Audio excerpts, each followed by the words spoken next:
One question I get all the time is, should we have another baby? Obviously, this is a very individual topic. It really depends on your wants, your needs, where you're at in life. Sometimes there's a ticking clock on your biology that is leading you to this question sooner than you might emotionally be ready for. And that's reality for a lot of couples. I definitely see that when couples bring that question to me, should we have another baby?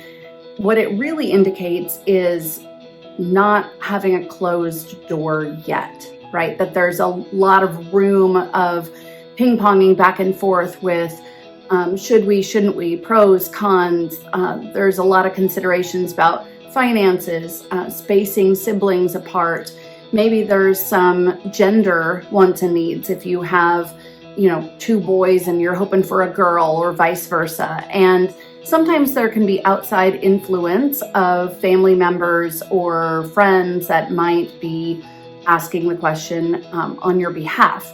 So it's really important to evaluate your own feelings about your family and whether it feels complete or not. I will say that for those who feel that their family is final and complete, that sensation is known. It's a pretty knowable feeling of peace, settlement, just everything's kind of in a groove, and it feels like there's a period at the end of that family sentence. Whereas if you're really asking the question, it's much more undecided, unsettled, right? So if you're already saying, hey, should we have another? What do we think? You're toying with the idea. There's an openness to that. And obviously it's necessary for both parents to be on board, to be on the same page.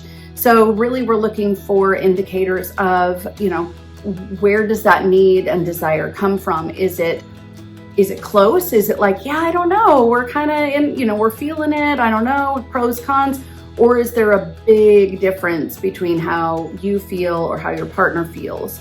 And that kind of dissonance, is what we'd call gridlock if it really came to a head, because you can't have half a baby. It's kind of an all or nothing decision, as many big decisions are.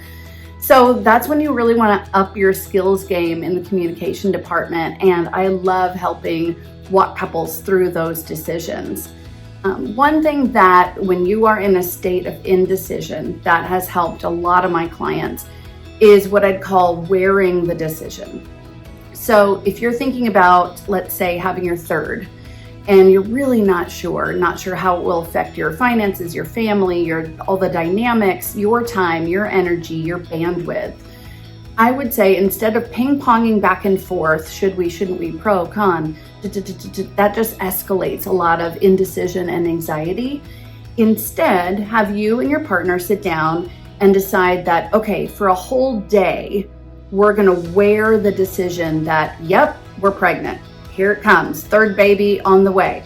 And just imagine feeling that for an entire 24 hours and see what comes up for you. A lot of times this will reveal some hidden emotions, hidden dreams, hidden fears, and that's something you would definitely want to share with your partner. And so not to check in like a lot during that day, but during that 24 hours, take note, just mark it down in a journal or on your phone, notes app, and then the next day, you're gonna do the opposite, or even space it out. It could be a few days later.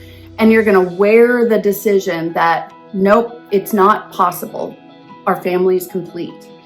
How does that feel? And wear that for a whole day. I think there's a lot of times where wearing the decision for an extended amount of time can really reveal some of those underlying emotions and concerns that are really worth communicating about with your partner, sharing openly, and it eliminates the reactivity when you're just ping-ponging pros and cons back and forth. Remember, we're in Nashville and Knoxville, Tennessee. We would love to help you through this decision-making process.